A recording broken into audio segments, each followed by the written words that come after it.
মাশাআল্লাহ, অবশেষে এতদিন পরে এসে বাচ্চা ফুটেছে আমার পাকা আমার পেয়ার লাভবার্ডের। আসসালামু আলাইকুম, আমি আছি আপনাদের সাথে সোহাগ এবং আপনারা সবাই দেখছেন ইনসিয়াস বার্ডস ভ্যালি। আমি আমার এই পাকা আমের পেয়ারটি নিয়ে দীর্ঘদিন যাবৎ হতাশায় ভুগছিলাম।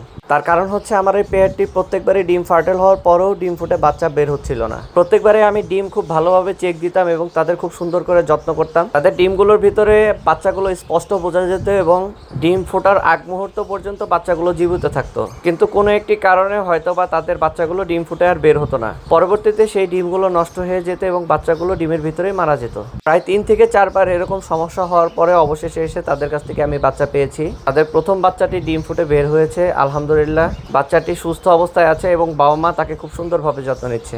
এখন আমাকে তাদেরকে প্রতিনিয়ত সফট ফুড দিতে হবে এবং বাচ্চাটিকে টিকিয়ে রাখার চেষ্টা করতে হবে। এছাড়াও অন্যান্য ডিমগুলো ফার্টেল অবস্থায় আছে, তাদের আরও 4টি ডিম ফার্টেল।